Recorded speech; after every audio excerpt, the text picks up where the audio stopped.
Terima kasih ya Tuhan, 31 tahun bukanlah waktu yang pendek, tetapi Tuhan bekerja atas GBI Mawar Saron. Dan juga terima kasih untuk Jeremy yang di usia yang 13 tahun ini Tuhan kemarin sakit dan sudah sembuhkan. Itu adalah anugerah Tuhan. Kami ingin bersyukur, dan lebih tadi Tuhan kami ingin menerima kebenaran firman Tuhan. Sampaikanlah supaya kami bertambah-tambah mengucap syukur kepada Tuhan. Terima kasih, kami siap. Segala yang jahat yang datang dari roh-roh jahat di udara, segala pengganggu ilah-ilah zaman ini yang ada dalam pikiran kami, yang ada dalam hati kami, segala kepahitan Tuhan hancurkan di dalam nama Yesus Kristus, supaya kami bebas, lepas, merdeka untuk menerima janji-janji Tuhan melalui firman Tuhan. Kami siap belajar, sampaikanlah melalui hamba-Mu ini, supaya disampaikan dengan gamblang, dengan jelas, dimengerti oleh jemaat.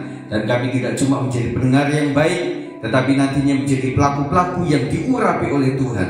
Terima kasih ya Tuhan, kami ucap syukur. Dalam nama Yesus kami siap untuk diberkati. Yang percaya katakan amin. Silakan duduk saudara. Puji Tuhan, kita akan bicara mengenai upah bagi orang percaya. Saya percaya yang di tempat ini adalah orang-orang yang percaya kepada Tuhan Yesus Kristus. Amin. Tetapi pertanyaan yang kedua, apakah betul kita itu bisa dipercaya oleh Tuhan? Betul saudara, jadi kita akan belajar sama-sama hari ini. Kita membaca di dalam Amsal 3 ayat 11-26. Saya akan mengajar tentang itu saja saudara, karena saya memang pengkhotbah pengajar. Jadi maaf kalau agak panjang ya Bapak, maaf kalau tadi jangan nambah lagi dong lagunya. Nanti kita pulangnya lama jadi ya. Puji Tuhan, agak dikecilkan Pak, supaya lebih nyaman. Saudara, upah adalah target setiap orang baik untuk hal jasmani juga untuk hal rohani. Untuk mencapai upah rohani harus juga dibangun secara rohani. Saudara, tentunya beberapa saat kita sudah mencapai yang namanya upah jasmani, tetapi sekarang kita akan belajar bagaimana kita untuk mencapai upah secara rohani. Saya langsung membaca saja ayat per ayat saudara, supaya cepat, langsung saya terangkan saja. Amsal 3 ayat 11-26. Ayat 11 mengatakan, kalau sudah ketemu sama-sama kita baca. Di sini ada. Oh, belum tampil ya? Oke, siap ya. Hai anakku, janganlah engkau menolak didikan Tuhan, dan janganlah engkau bosan akan peringatannya. Hari-hari ini adalah generasi anak-anak yang dikatakan itu generasi Z, apalagi nanti generasi Alpha, generasi milenial yang sudah susah untuk dididik saudara. Kalau zaman kita saudara, seorang ayah itu turunkan kacamata, kita sudah ketakutan. Hari ini kita turun sampai 10 kali juga mereka tetap kekeh saudara. Nah itulah generasi kita. Makanya buat teman-teman yang ada di sekolah minggu, itu adalah PR yang cukup berat juga. Buat orang tua juga berat juga saudara. Siapa yang hari ini sedang mengurusi anak sekolah masuk sekolah? Luar biasa kan? Kita tanya, nak kamu masuk mana? Terserah.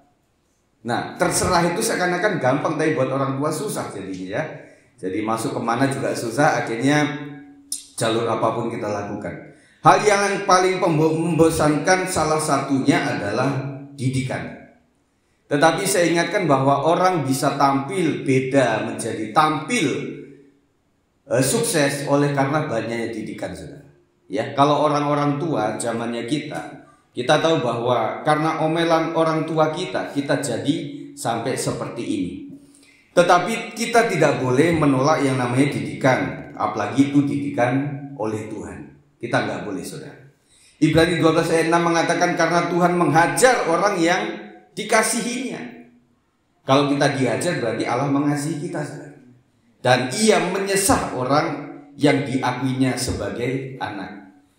Saudara, kita itu bukan anak terusan dari Tuhan, tetapi kita adalah anak kandung secara rohani oleh Tuhan. Bersyukur untuk itu, makanya kita disebutnya sebagai anak-anak Allah yang nantinya akan mewarisi kerajaan Allah. Ayat 12 mengatakan karena Tuhan memberi ajaran kepada yang dikasihinya seperti seorang ayah kepada anak yang disayangi. Didikan seorang ayah seharusnya keras di muka, saudara, kemudian lembut di perkataan, kemudian hatinya tetap penuh kasih. Kalau saya marah sama anak saya, saudara, saya nggak tahan-tahan gitu, karena saya bisa nangis di hadapan dia. Saya marah, kemudian udah lanjutkan sama istri gitu ya. Nah, istri tadinya mau ikut, saudara, tetapi saya bilang nggak lah, tungguin yang ada di GBS 56, nanti nyusul saja, saudara.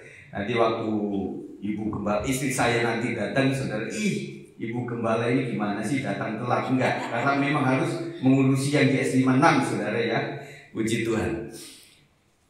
Didikan seorang ayah adalah keras di muka, lembut di perkataan, tetapi hatinya yang penuh kasih. Indonesia disebut sebagai salah satu negara yang termasuk dalam kategori fatherless country atau negara kekurangan ayah. Jadi saudara, ini berupa kecenderungan tidak adanya peran dan keterlibatan figur ayah secara signifikan dan hangat dalam kehidupan sehari-hari seorang anak di rumah. Jadi Indonesia termasuk negara itu, saudara. Jadi kita melihat, saya juga ikut melihat yang antar anak seorang wanita, kemudian yang belanja-belanja juga seorang wanita. Ketika ada tamu, mah kamu duluan ya, kamu atasin itu. Nah, seorang figur papa sekarang dibutuhkan, saudara. Nah, makanya di GBI itu kita sedang mengupayakan dengan program BSK, Bapak Sepanjang Kehidupan. GBI sangat peduli dengan keadaan ini, saudara. Tetapi memang bapak-bapak susah dikumpulkan. Kami mengumpulkan bapak-bapak juga susah, ya. Selain waktunya, kemudian pekerjaan mereka nggak seperti ibu-ibu. Kalau WBI itu di jam berapapun kayaknya sepertinya bisa. Tetapi kalau bapak-bapak nggak selalu bisa, saudara. Saya berpikir atau orang mesti formal, jadi jam masuk sama, keluarnya juga sama.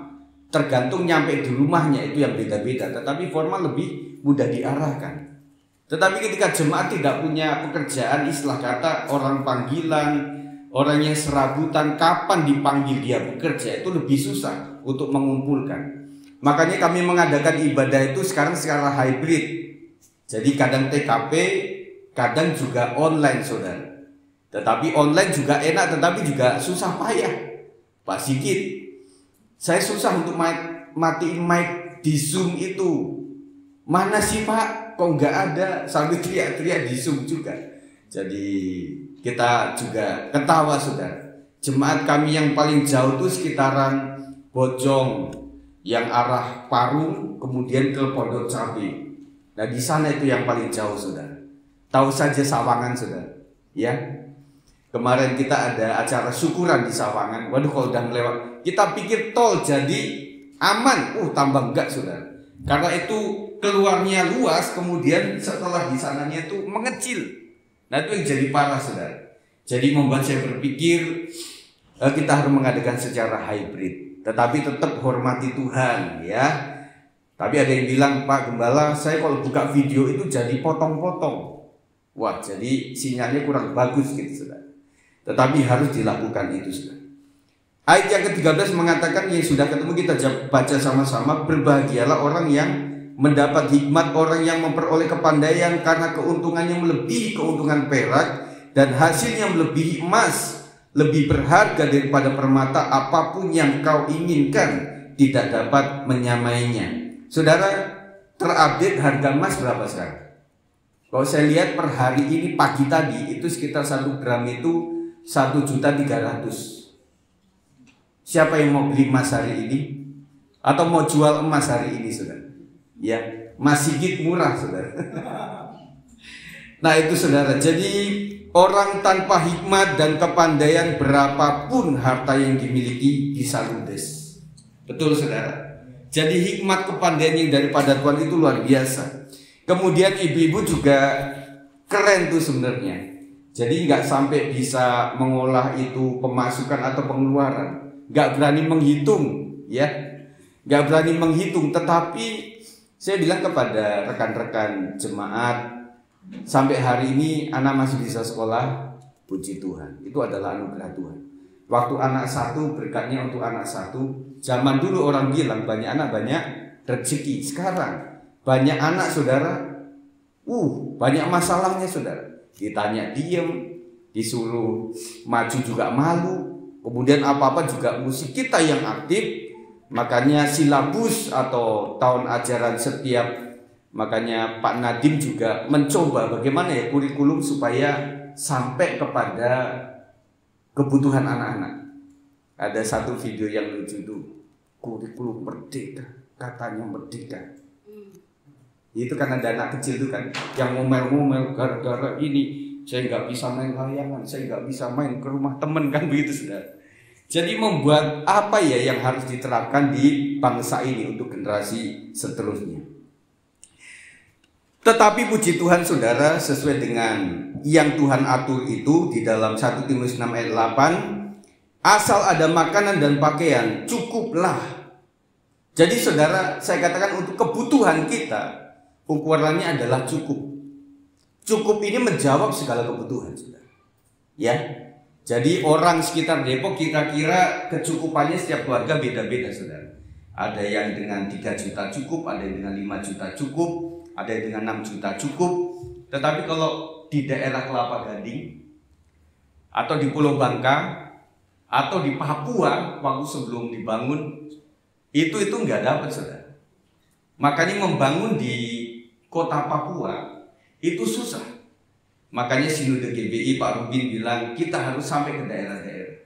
Sehingga ada beberapa gereja yang dibangun oleh BPP, oleh karena donatur orang-orang kaya di Jakarta, sehingga terbangun itu saudara. Jadi rasanya Bapak Ibu, ketika saudara 1 anak, 2 anak, berkat Tuhan masih ada nggak kira-kira? Waktu anak terakhir, aduh Pak, kayaknya kita nggak bisa sekolahin dia sampai kuliah. Itu 10 tahun yang lalu. Ketika sudah berakhir 10 tahun kemudian, oh iya ya anak kita bisa kuliah. Itu dari mana ya? Nggak usah dihitung-hitung sudah, ya. Karena mungkin kita nggak masuk di otak kita. Itu adalah berkat Tuhan. Saudara, untuk kebutuhan kita ada cukup, tetapi untuk kerajaan Allah dan kebenarannya sifatnya unlimited, saudara. Aku berkata kepadamu dalam Yohanes 14 ayat 12, sesungguhnya barang siapa percaya kepadaku, ia akan melakukan juga pekerjaan-pekerjaan yang aku lakukan, bahkan pekerjaan-pekerjaan yang lebih besar daripada itu, sebab aku pergi kepada Bapa. Saya percaya orang-orang untuk kerajaannya. Kalau mengingat sekitar sampai kepada 31 tahun Mawar Saron itu begitu berliku-liku kehidupan ini. Jalan mana yang harus kupilih, kan begitu saudara. Tetapi akhirnya beranjak, akhirnya sampai kepada zaman Pak Victor, Bujin, akhirnya berkat Tuhan tetap melimpah. Di tengah-tengah Depok saudara, apalagi wilayah kita itu zigzag semuanya gereja saudara. Makanya kalau jualan yang haram-haram itu gampang di sini saudara. Semuanya ada di sini. Dari Juanda sampai sini bisa. Coba aja di wilayah Citayam, coba aja wilayah lain, gak gampang saudara. Akhirnya sebagai gembala juga berdoanya lain. Aduh Tuhan, bagaimana ya caranya? Karena saudara nyampe ke sini kan melewati berapa gereja kira-kira? Tergantung jalannya Pak. Kalau lewat situ ada yang lebih besar lagi. Dan saudara berpikir, ini bagaimana ini caranya? Makanya saudara sekalian, kita hanya membutuhkan orang-orang yang mau dididik, mau diatur, mau memiliki hati yang lembut untuk terbuka kepada pengajaran firman Tuhan. Amin. Dan saya hanya percaya bahwa setiap gereja itu punya sidik jari dari Tuhan. Tidak akan pernah tertukar, saudara. Kita hanya melayani sepenuh hati. Apa yang bisa kita lakukan, yang kita nggak bisa lakukan, kita serahkan kepada Tuhan. Kita lanjut di ayat 16. Umur panjang ada di tangan kanannya, di tangan kirinya kekayaan dan kehormatan. Ini yang paling suka dibaca saat ulang tahun. Ya, haleluya. Umur panjang ada di tangan kanan, tangan kiri adalah kekayaan dan kehormatan. Tetapi ada yang protes juga, Pak, sudah Kristen 30 tahun. Mana itu yang namanya kekayaan dan kehormatan? Saya mah dihina-hina. Tetapi saudara sekalian, kita percaya sajalah kepada firman Tuhan. Umur panjang, kekayaan dan kehormatan adalah salah satu tanda kesuksesan. Kekayaan dan kehormatan jika dengan jalan lurus membuat kita tidak stres, depresi, sakit dan meninggal, saudara. Nah, kita sedang menangani banyak pasien dari jemaat. Karena jemaat kita juga ada yang salah ngitung makanan, salah hitung istirahat, sehingga membuat mereka, karena gini saudara, tubuh jiwa roh itu tetap harus sehat. Amin. Roh kita cekoki dengan kesehatan luar biasa, tetapi jiwa kita juga membutuhkan yang namanya, kemarin kita di webinar itu, di seminar itu dikasih tahu bahwa anak-anak sekarang sudah banyak yang depresi. Bahkan ada anak SD pun yang bunuh diri. Ada beberapa anak yang dibully-bullyingnya itu ada di mana-mana, saudara. Mungkin bapak saudara, anak kita pernah mengalami seperti itu. Dan anak sekarang begitu luar biasa. Kita kayaknya, hidup di zaman ini kok susah banget begitu ya. Kita hanya percaya kepada Tuhan, serahkan anak-anak kita hanya kepada Tuhan saja. Saudara, kejarlah dan jalan lurus supaya hidup penuh berkat Tuhan, jiwa dan roh tubuh kita. Tubuh untuk makan, jiwa harus terpenuhi, tetapi roh harus dipelihara. Bagaimana kita bisa kasih makan kepada roh kita? Dengan doa. Yang pertama dengan doa, saudara. Orang dulu mengatakan doa adalah nafas kehidupan. Tidak berdoa, tidak nafas, mati, saudara. Sedikit berdoa, ada doa nafas kehidupan, tetapi doa juga artinya berkat di situ. Maka kita agak bosan kepada pendeta Tuhan. Pak, ada ini Pak, berdoa saja. Pak, saya sakit ini Pak, yuk kita berdoa saja. Pak, gembala saya punya hutang, mari kita berdoa saja. Tetapi saudara, orang elabora harus berlaku bahwa Pak Gembala ngomong berdoa. Karena gembala-gembala bukanlah pengusaha. Ya, di kalangan tertentu bukan pengusaha. Kalau kami pengusaha enak. Bapak Ibu nambah anak, butuh pekerjaan, yuk saya bangunkan usaha Bu. Ibu kelola, Bapak kelola, nanti hasilnya bagi dua sama Ibu. Pak Gembala, Ibu Gembala sekarang hidup karena anugerah Tuhan saja. Jadi makanya berdoa saja. Mari kita berdoa saja, luar biasa. Tetapi saya bilang saudara, bahwa doa itu juga nggak main-main. Itu mengandung kuasa yang luar biasa. Makanya bangun doa. Waktu bangun pagi saudara berdoa untuk menyerahkan seluruh hari itu ke dalam tangan Tuhan. Kalau saya berdoa, Tuhan Yesus terima kasih di pagi hari ya, untuk sepanjang malam Tuhan telah pelihara kita. Maaf saudara, kadang-kadang kita tuh lupa kunci pintu, lupa kunci gerbang. Dan ada sesuatu yang kita buka, ini tadi lupa dikunci. Tetapi kita tetap aman dalam perlindungan Tuhan. Itu adalah anugerah Tuhan. Thank you Lord, terima kasih ya Tuhan. Dan aku serahkan hari ini ke dalam tangan Tuhan. Usaha suamiku kalau ibu-ibu, usaha istriku kalau bapak-bapak, anak-anak kami Tuhan, kami serahkan dalam penjagaan Tuhan. Sampai malam hari supaya Tuhan melindungi kami. Amin. Saya suka mendoakan dari pagi sampai malam hari supaya besoknya doa lagi saudara. Gak mungkin Tuhan saya menyerahkan hari ini Senin sampai Minggu Tuhan berkat-Mu melimpah, habis itu Senin, Selasa, Rabu nggak doa lagi. Baru Seninnya lagi berdoa. Kita bukan kapal selam saudara. Bahkan setiap hari kita harus berdoa. Yang kedua harus membangun yang namanya pujian penyembahan kepada Tuhan.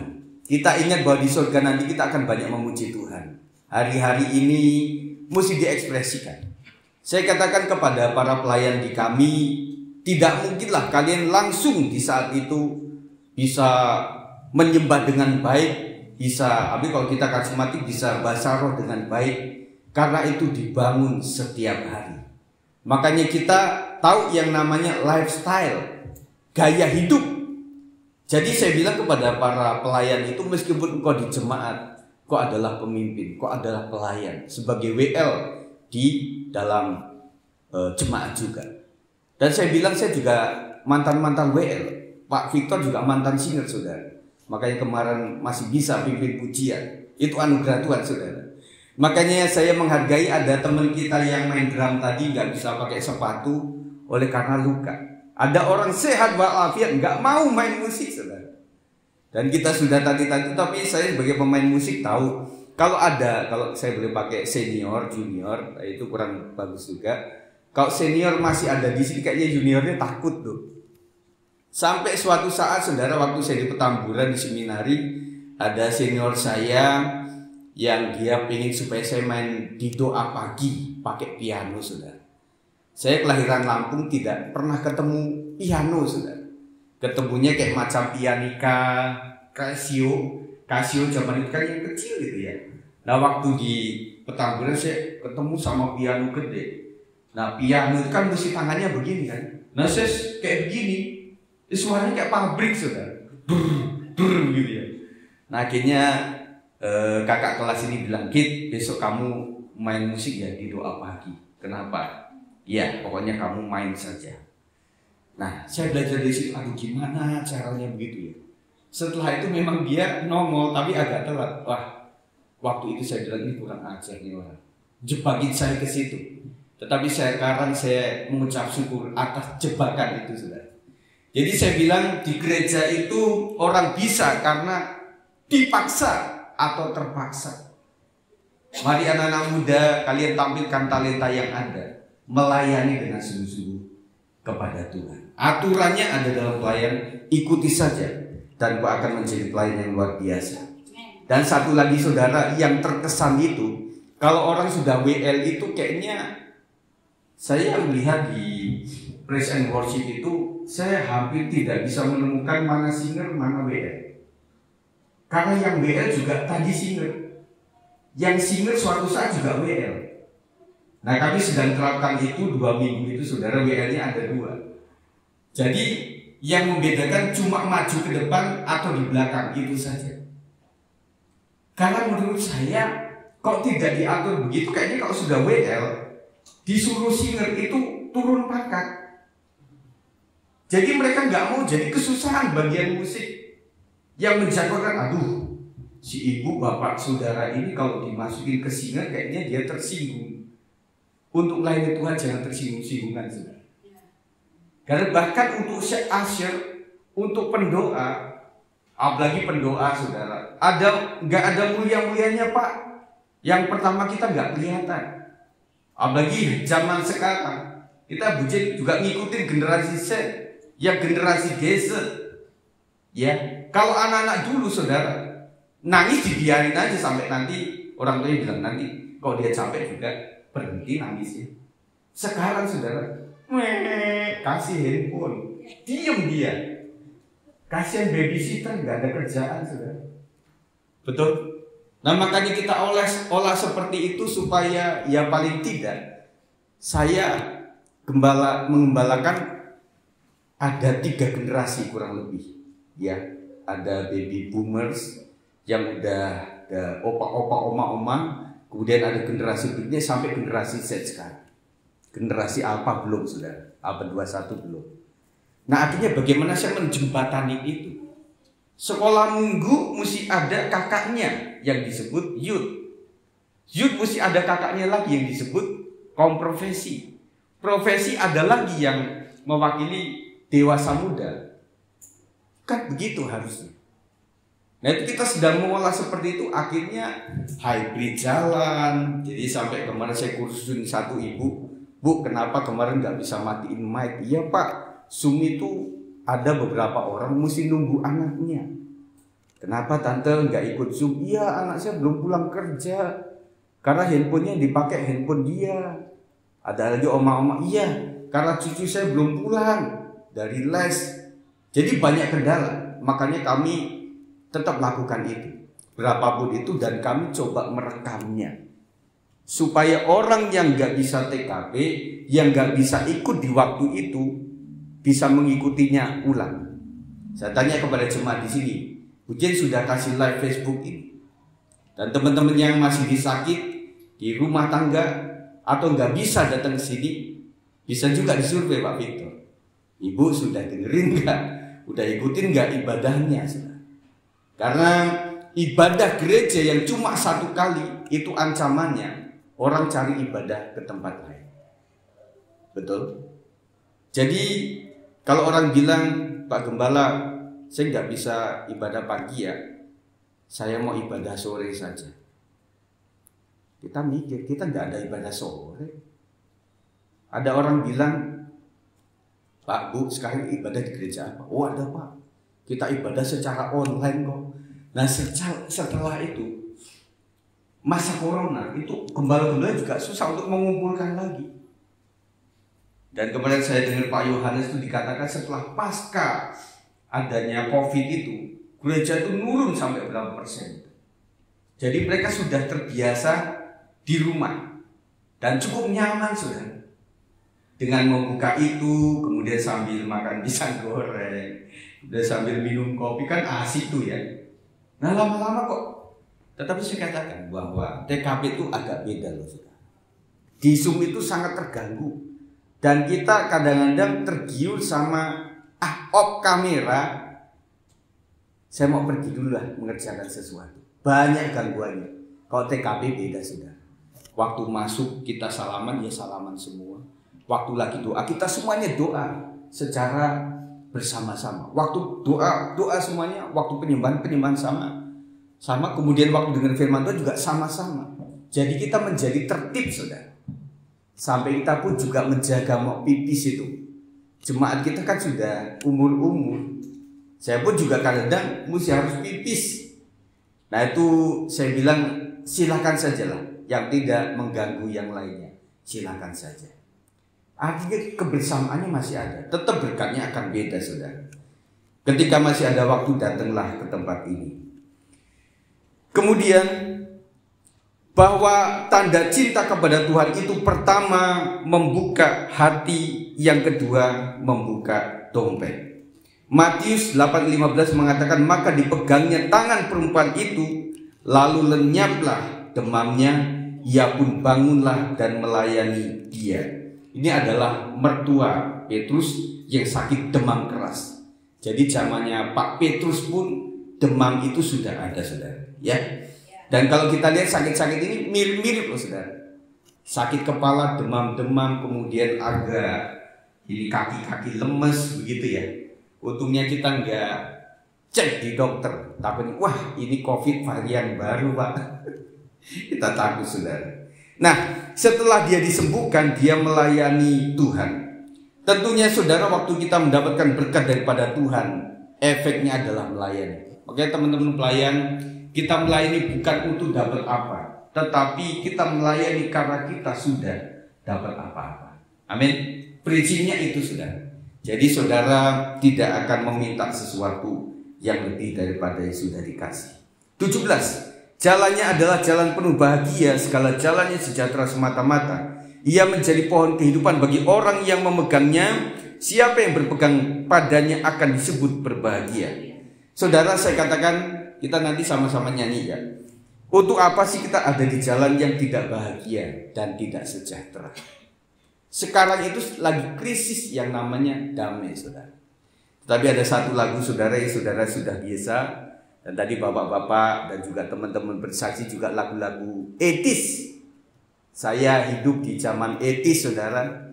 Jadi lagu-lagu kemesraan ini bukanlah sandiwara, peganglah tanganku rotu, nyambung saudara.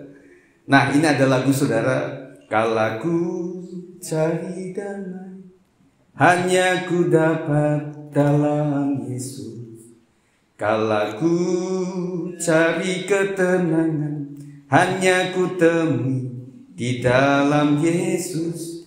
Tak satu pun dapat menghiburku, tak seorang pun dapat menolongku, hanya Yesus jawaban hidupku. Sampai nangis ya saudara.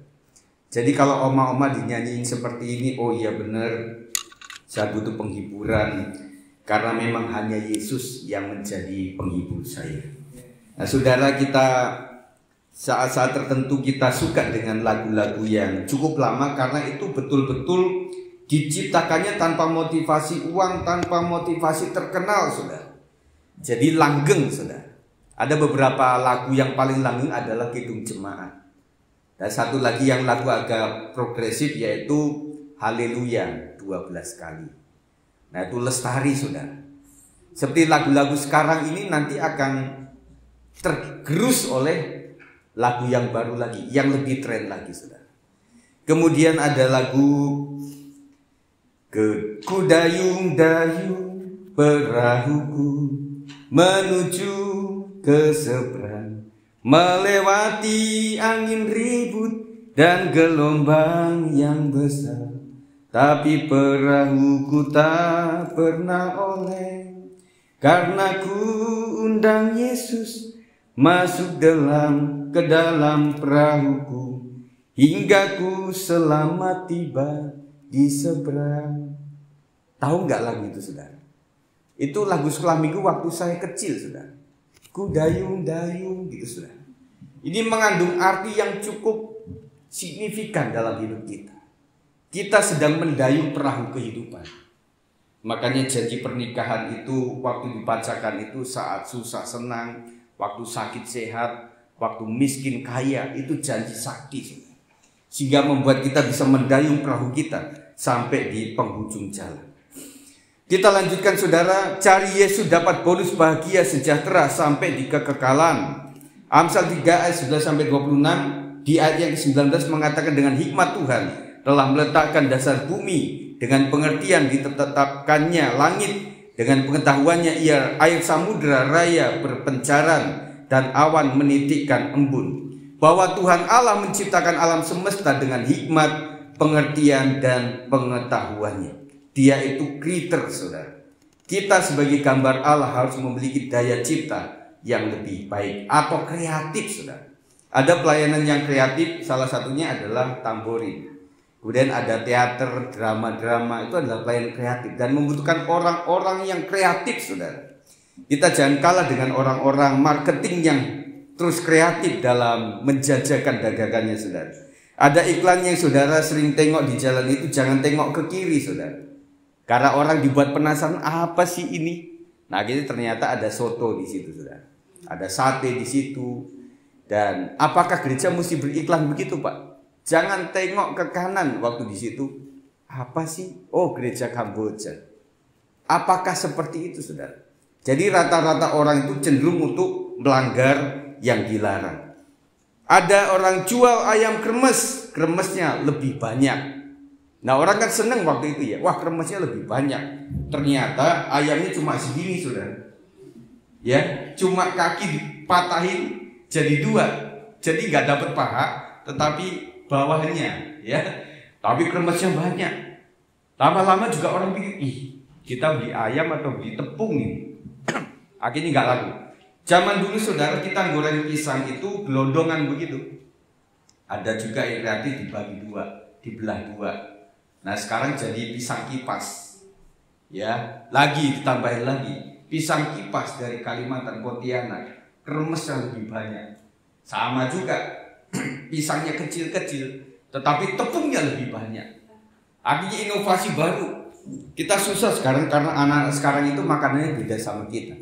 Siapa ibu-ibu yang masih anaknya itu makanannya sama dengan orang tua, itu bagus saudara, supaya kalau orang tua makannya jengkol, anaknya juga jengkol dong kalau sudah umur 7-6 tahun. Masa cuma kita orang tua? Jadi saya punya istri juga bingung. Saya punya kesukaan beda, anak-anak saya juga beda.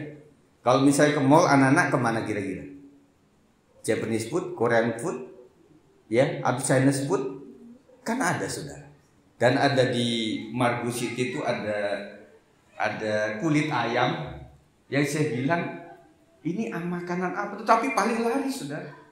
Di situ tuh ya namanya apa itu ya, di food court yang paling atas itu, sampai karena keponakan dan anak kami sampai kami itu dikenal sama warungnya.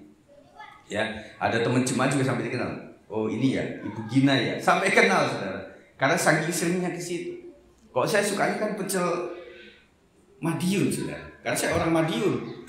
Tapi saya cari itu susah. Ada di sini ya pecel Madiun. Tetapi itu nasinya cuma dikit. Kemudian itunya lalapan juga beda. Kalau pecel Madiun asli kan kerupuknya beda. Di sini pakai rempeyek. Modernisasi katanya begitu ya. Nah kemudian saudara, kenapa juga saya lihat ada mie yang di Margonda itu sangat laku, saya sebut saja mie gacoan saudara. Kenapa? Ada, saya lihat YouTube-nya. Jadi orang pikir jualan itu susah, tetapi mie gacoan kok paling laku. Ternyata marketing itu tahu bahwa makanan yang paling viral di Indonesia yang jenisnya adalah mie. Yang kedua, kebanyakan anak-anak muda itu sukanya yang pedas. Yang ketiga, tidak kalah, yaitu murah.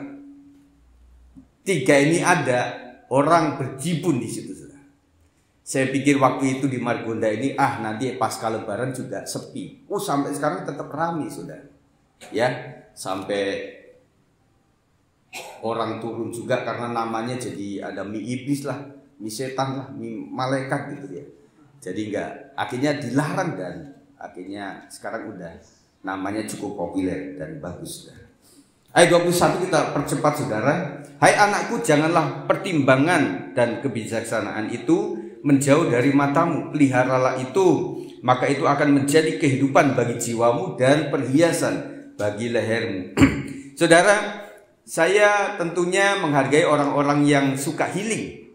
Ya, saudara, remaja kita, anak-anak muda kita tentunya suka healing saudara. Kalau ibu-ibu healingnya kemana bu? Ada orang yang suka ke pantai, ada yang suka ke puncak saudara. Ya, puncak ke gunung, capeknya itu sekitaran tol. Kemudian kalau sudah ada di sekitaran mau masuk puncak itu udah capek sekali. Setelah itu nyampe di atas kan suka tuh lihat gunung dan sebagainya gitu ya. Liatin alam semesta, fresh begitu ya. Pulangnya macet lagi, capek lagi. Anak-anak seneng. Tapi bapaknya, drivernya, waduh itu gempor sudah. Saya katakan mau di pantai, mau di gunung atau dimanapun, kadang-kadang juga hutang mah tetap hutang, kita kepikiran terus.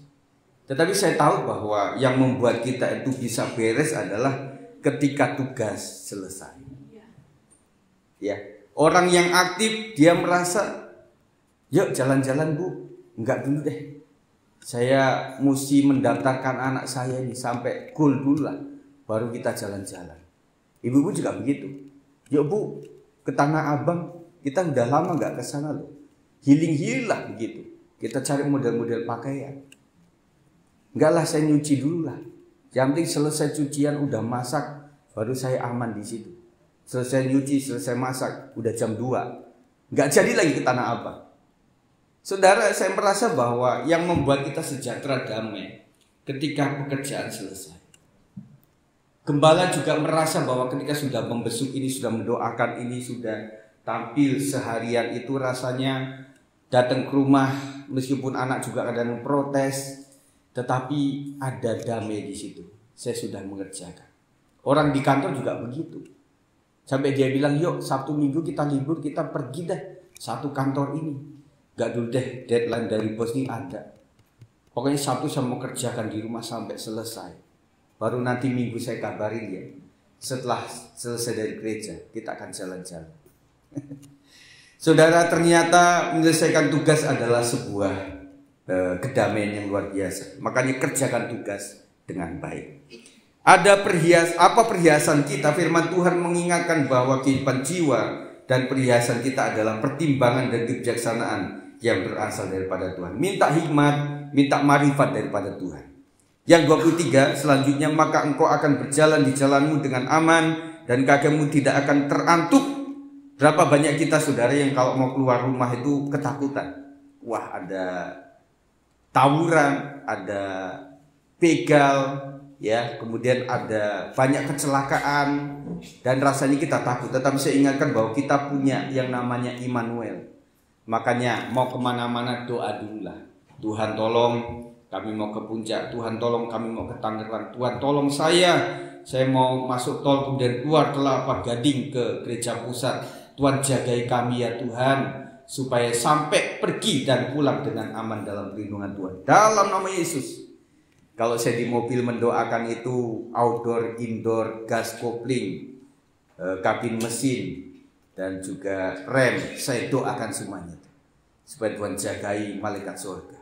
Amin, saudara. Dengan demikian kita ada damai sejahtera untuk pergi kemanapun juga. Ayat 24 maksud saya, jikalau engkau berbaring engkau tidak akan terkejut, tetapi engkau akan berbaring dan tidur nyenyak.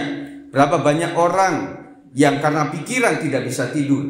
Tetapi Tuhan katakan dalam Mazmur 127 ayat 2, sia-sialah kamu bangun pagi-pagi dan duduk sampai jauh malam dan makan roti yang diperoleh dengan susah payah, sebab ia memberikannya kepada yang dicintainya pada waktu tidur. Kita kerjakan di siang hari.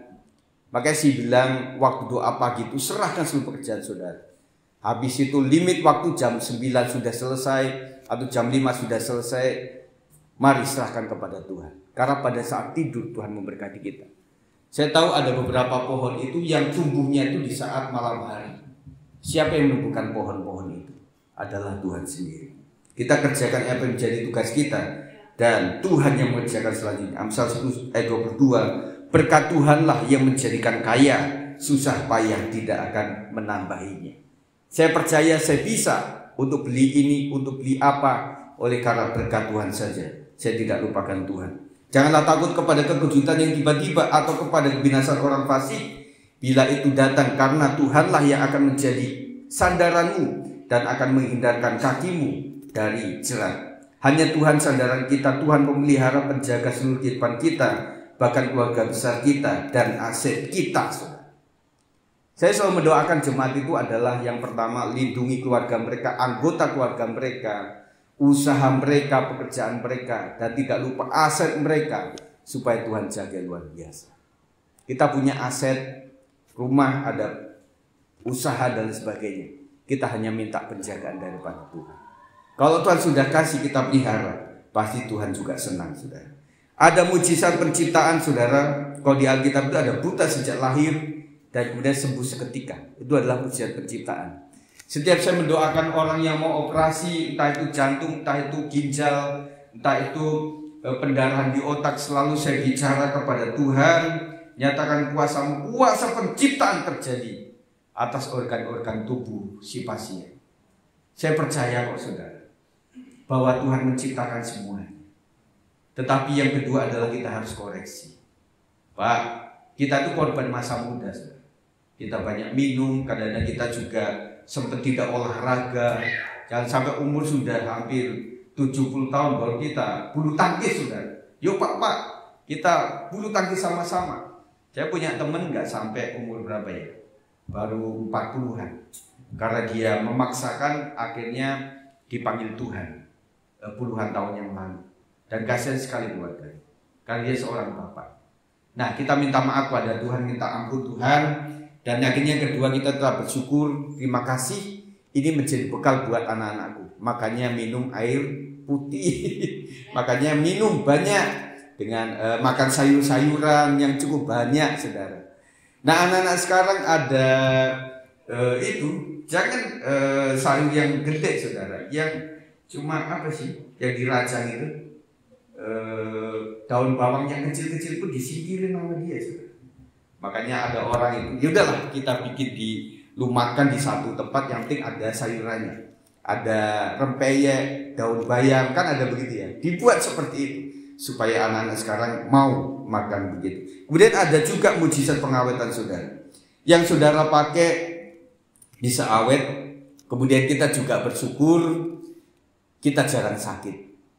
Itu adalah pengawetan daripada Tuhan. Kita bersyukur kita masih bisa punya baju-baju puluhan tahun yang lalu, masih bisa kita pakai. Itu adalah bersyukur. Ada orang-orang setiap dia pakai kaos kaki baru itu sudah seminggu, 1 bulan sudah ada ventilasinya, sudah bolong-bolong. Aduh, gimana ini? Nah, kalau saudara tidak seperti itu, Saudara punya motor juga jarang ke bengkel, punya mobil juga jarang masalah. Itu adalah mujizat pengawetan daripada Tuhan.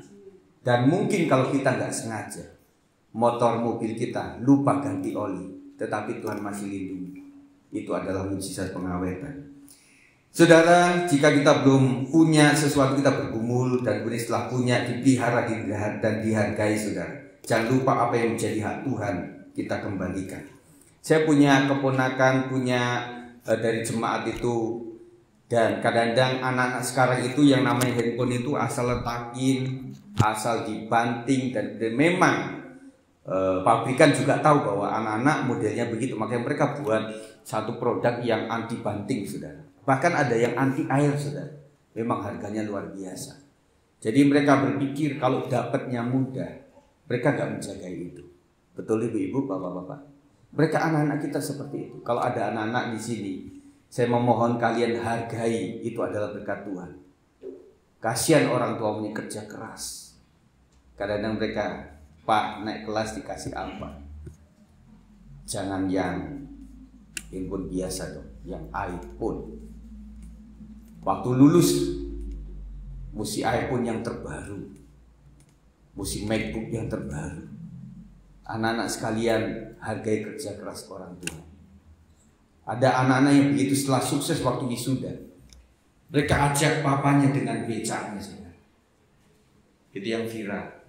Ada orang yang lusuh akhirnya datang ke kampus dan dia banggakan, inilah orang tua. Anak sekarang tidak cukup banyak yang membanggakan orang tua. Dan bahkan ketika mereka kerja kelompok untuk ke rumah itu, mereka halangi, jangan ke rumahku. Rumahku lagi penyemprotan nyamuk DBD. Alasannya macam-macam, saudara. Pada dasarnya mereka malu teman-temannya melihat orang tua. Tetapi saudara, mereka nggak sadar bahwa apa-apa yang mereka punya itu dari orang tua semua. Dan mulai menghargai itu. Kalau tidak menghargai, ketika engkau diizinkan untuk tidak memiliki orang tua, kau sedih. Dan ketika sudah di panti asuhan, baru menyadari ternyata orang tuaku sejelek seperti apapun, mereka adalah berharga. Butuh kerja bergumul, kemudian setelah dapat kerja juga harus menghormati. Ada beberapa anak-anak profesi, Pak Gembala, saya sudah nggak betah kerja di sini. Bosnya asal ada sekarang pekerjaan itu outsourcing, kemudian bidangnya apa ya Pak Bu? Itu mereka kerjanya tidak sesuai SOP. Dia misalnya bidang front office, suatu saat, nak tolong tuh di belakang ada satu pekerjaan yang dibutuhkan untuk kalian kerjakan. Mereka protes seperti itu. Kadang saya ingatkan begini. Ingatlah waktu engkau mencari pekerjaan, begitu sulit kan? Jadi kalau di mata bos, itu lamaran yang begitu bertumpuk itu, kadang-kadang gak dibaca. Mereka itu tanya kepada karyawan yang sudah tampil di situ. Nah, ada nggak saudaramu yang bisa menggantikan pekerjaan ini? Oh, dia masih kuliah, nggak apa-apa. Kita training dia, kita ajarin dia. Lembaran ratusan itu kadang-kadang diabaikan sama mereka. Tetapi friend yang paling dekat dengan kamu saja. Karena bosnya itu lebih percaya kepada orang yang dia kenal, dan dia berpikir saudaranya pasti paling tidak mirip-mirip sama dia. Nah, ketika kau sudah terima itu, apapun karakter bosmu tetap hargai. Waktu kami bekerja sebagai seorang guru, wah macam-macam. Kalau udah puluhan tahun bekerja itu ngomongin yayasan lah, ngomongin inilah, pimpinan begini. Kemudian saya ingatkan mereka, jangan terlalu banyak menghakimi. Kau bisa punya rumah karena gaji dari mereka. Kau bisa nyicil motor, mobil, itu karena kau dapat gaji upah dari mereka. Jadi tetap lakukan saja apa yang baik. Dan saya bilang, apa yang baik tentu akan kita tuai dengan kebaikan. Amin saudara. Mari pemain musik. Orang rajin dan bertanggung jawab pasti akan menuai hasil. Rezeki tidak kemana Bapak Saudara. Amin. Tetaplah jadi orang jujur. Pak, Zaman sekarang jujur itu ajur kata orang Jawa. Kita harus main yang nikang-nikung. Kita berusaha untuk selurus mungkin di hadapan Tuhan dan juga di manusia. Dan saya katakan tetap mengucap syukur kepada Tuhan. Tetap kerja dengan baik. Karena kita berpikir bahwa lakukan segala sesuatu seperti untuk Tuhan dan bukan untuk manusia. Teman-teman kami pemain musik lakukan seperti untuk Tuhan. Seperti itu tidak sebenar-benar. Karena konsepnya adalah seperti untuk Tuhan itu. Ini memang saya lakukan memang bukan seakan-akan langsung kepada Tuhan. Saya memberikan persepuluhan, saya memberikan kolektor, saya memberikan untuk donasi untuk Natal. Ini nggak langsung ke rekeningnya Tuhan kok. Makanya dituliskan seperti.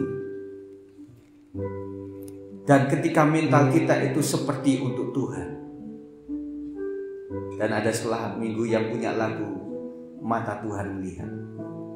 Ada seorang dosen yang dia tidak mau waktu ujian itu mengawasi mahasiswanya. Di whiteboard itu dia cuma gambar sebuah mata. Dan dia tuliskan, ini mata Tuhan. Anak-anak takut sudah. Meskipun dosanya gak di TKP, tetapi ketika dia melihat daripada gambar itu, oh iya ya, mata Tuhan sedang melihat kita. Di sini pun mata Tuhan sedang melihat kita. Makanya hormati Tuhan, saudara. Waktu suruh nyanyi-nyanyi, waktu suruh menyembah-nyembah Tuhan. Susah pak nyembahnya, ngomong apa? Saya punya tips, saudara.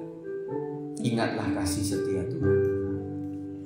JJ yang berulang tahun, waktu dia menyembah Tuhan, dia mengingat waktu dia di rumah sakit apa pun Cibinong?